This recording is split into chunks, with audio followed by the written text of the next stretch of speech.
I am so happy you're here because you are going to learn how to grow the best, most gourmet, beautiful salad mix.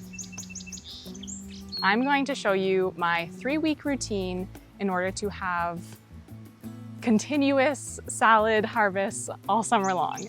You're going to have delicious baby lettuce greens.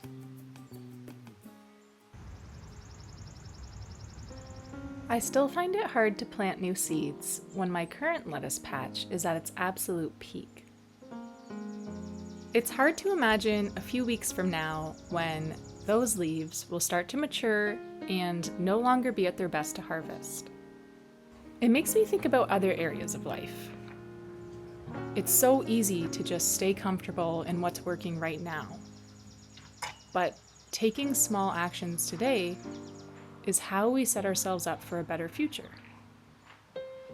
Succession planting lettuce is simple, but it requires a little forward thinking. As an added bonus in this video, stick around until the end if you want to see exactly how to make your greens last up to and even over a month after harvesting. This method is super efficient, and everything I do here is going to allow you to have a constant supply of the most tender, nutrient-dense baby greens. I'm not talking big lettuce heads or greens that go to bolt really quickly. These stay small for as long as possible, and they stay tender and less bitter than other greens. And I'm gonna show you exactly how I do it. Okay, come along. So this here is another one of my green beds that I have at work. And in this bed, I am also doing succession planting, of course. So you might see here that I have some larger mustard greens, and then I also have coming along some little baby ones. So that is exactly what I am going to do, but with my lettuces. Now, the first thing you're gonna wanna do is pull any big weeds by hand.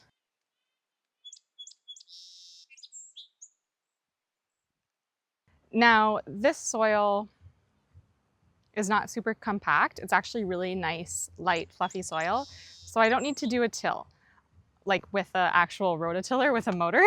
I just need to do a little hand till.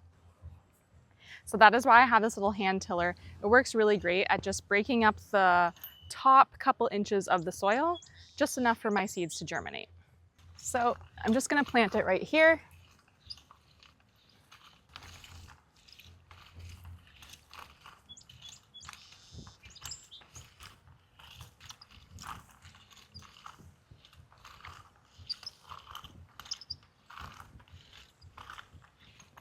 Once your soil is all broken up and fine, go ahead and give it a quick rake just to level out your planting surface.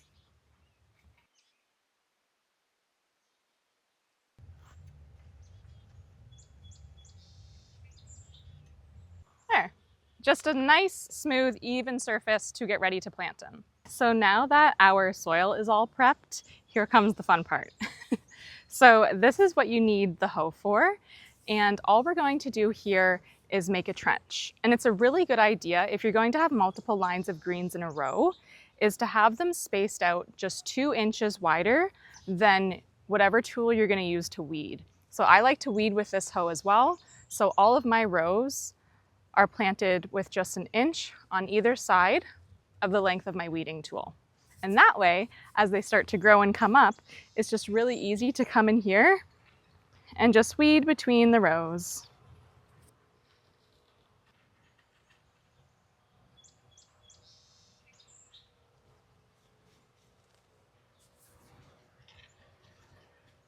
There. So we're just gonna dig a little trench.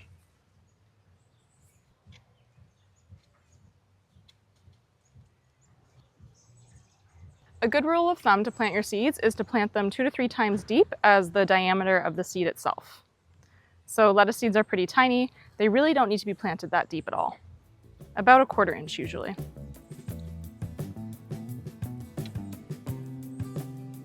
I am going to share with you something that a very experienced vegetable grower shared with me. He grew fruits and vegetables, had a business for over 30 years, and he was known for growing the best tasting salad greens in the whole area. He sold to the best fine dining restaurants, he sold to the best specialty grocery shops, and everyone has always asked for his greens.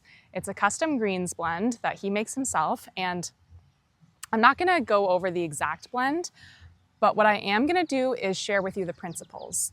So the principles of the salad blend is to use a bunch of different colors and textures. So that is exactly how I have chosen my lettuces here. I have a frilly, wavy green variety. I have a red oak leaf variety. And then I have a red frilly variety. And then I have a speckled green and red romaine variety, flat leaf. So you basically want different colors and textures of lettuces. Have some flat leaf, have some frilly leaf, have some deeply serrated ones, some more fluffy ones, and have a mixture of both red and green. If you grow your own, they're going to be more nutrient dense, you're gonna eat them when they're fresh, and they're gonna taste better and be better for you. So grab a little container. I like to use a container. You don't have to use a container, but it's easier for me to pinch out of the container. This one is called Flashy Troutback, and it's a seed from Johnny's Seeds. And they are really well known for having a wide variety of fruit and vegetable and edible garden seeds. So as a professional edible gardener, I do really love Johnny's. Okay, so I like to use this container and just put a good amount of seeds in your container. It's really just because it's easier for me to pinch them with my fingers. You don't have to do it this way. If it's easier to pinch out of the box, that's absolutely fine. But I'm going to show you how I sow these and how densely I sow them. I have my trench that we trenched out, and I am just going to take a pinch of my salad greens and sprinkle them in. So this is kind of the fun, intuitive part, and it might take you to a little bit to get the hang of this, but basically this is how much I'm sprinkling. If you were to imagine each one of these seeds growing into a full lettuce head that you might buy at the grocery store or the farmer's market, then they would be way too close. But what I do is I do a heavy sowing, not too heavy, because then your plants will become long and leggy and compete for resources, but heavy enough so that they stay smaller and baby size for longer. And then when you go to put your seeds back in the bag, it's a good idea to just do it over where you were already planting them. That way, if anything spills, it just at least goes into the ground. Okay, so I've done a small section of this kind, and I'm going to do the rest of a mix of the other kinds. These ones are going to be harder for you to see because they're brown, but I'm just going to do the exact same thing that I did with the white seeds. Just a little sprinkling. If your seeds are hard to see, I like to just draw a line in the soil with my hand so that I know where I left off.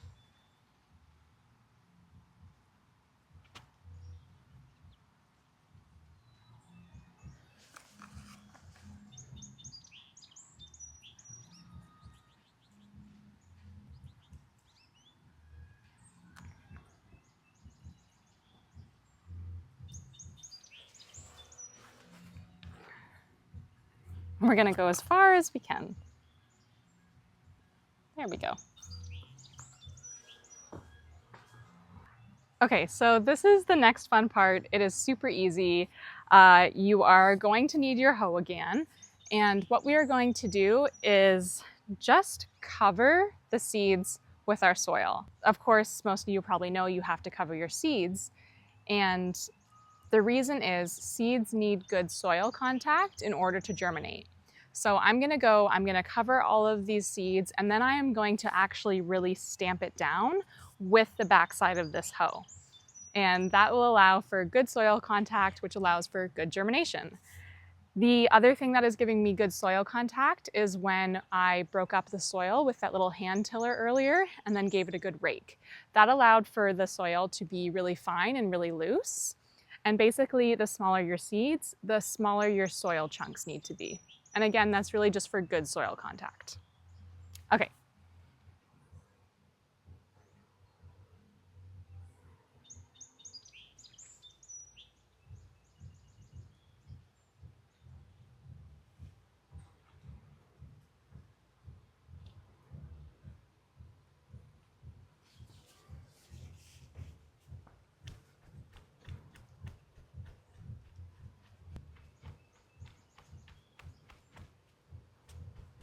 And I like to go back the other way too. Sometimes we need to put in a little quiet work now so that we can enjoy the results down the road. It's like going to bed at a reasonable hour so that your next day isn't ruined by staying up late the night before.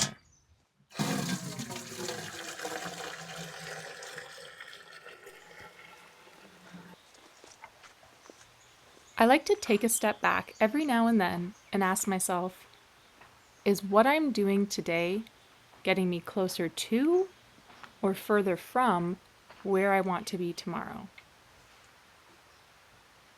The other thing you need for really good germination is moisture. So you're going to want to keep your soil consistently moist until your seeds germinate.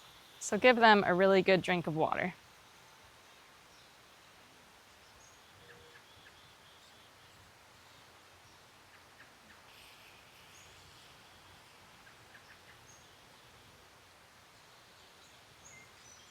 Okay, and last but definitely not least is you're going to want to use a row cover.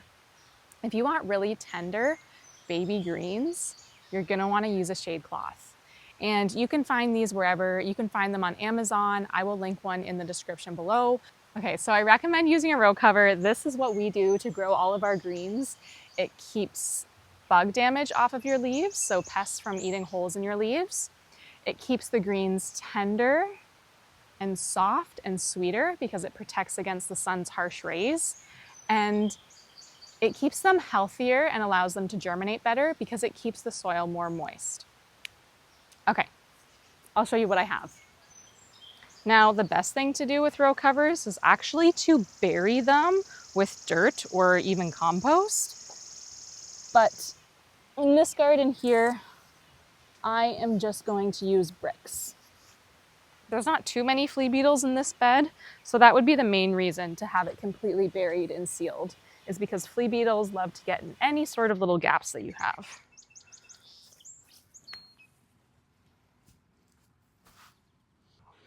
And no, this will not squish your plants, especially if you have them planted somewhat close together like I do. Now, it can trap sometimes too much heat or too much moisture, so you just have to get the one that is rated for your area. If you live in a really hot climate, growing salad greens is going to be challenging in hot weather and you'll want a lighter row cover. If you are growing salad greens in the early spring when it's still kind of chilly, it's nice to have a heavier row cover.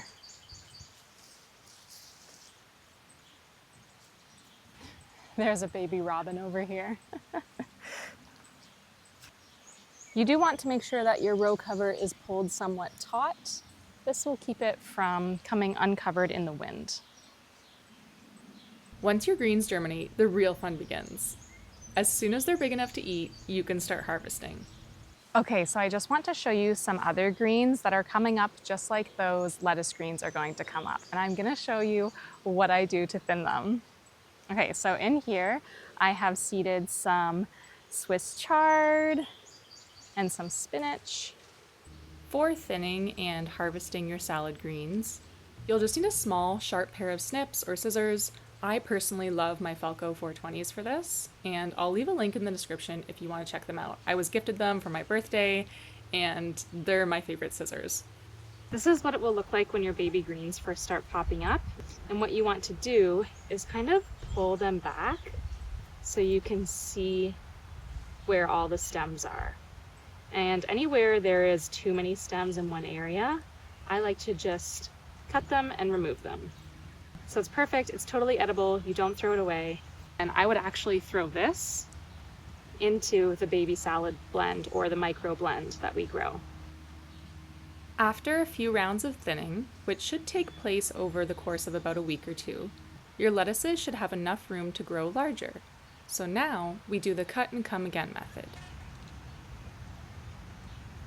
You don't really need to take out entire plants anymore. Instead, we're going to come out and just cut the largest outside leaves, making sure to leave at least 2 leaves on the plant. Lettuce grows out from its center, so by cutting this way, you leave those new baby leaves intact, and they grow surprisingly fast.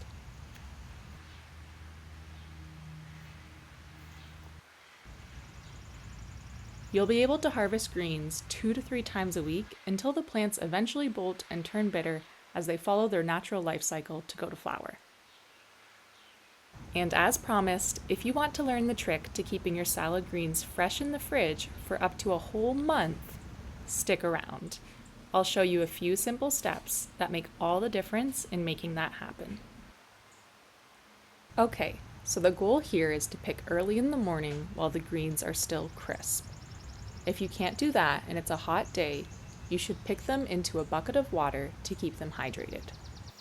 Next, you want to get them into the kitchen right away and wash them.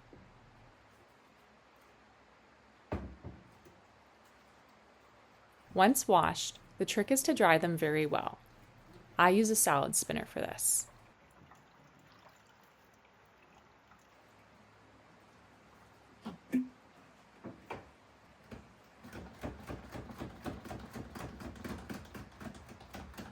This next step is very important for a long shelf life. You want to get the greens into a sealed vessel with plenty of room. I don't love plastic, but a large plastic bag works great for this. You can also reuse it. Don't squeeze out the air. You want there to be room in the bag so the greens aren't all squished together. Next, simply get it into a fridge right away and your greens will stay fresh for up to a month. Maybe even longer. Gift this blend to a friend or neighbor and they'll be super impressed. I absolutely believe life is meant to be enjoyed in the moment, in these little things right here, right now. But we also owe it to ourselves to put in that little bit of extra effort up front, so our future self is set up for success. So, what about you? How are you investing in yourself today so that your future self will thank you later?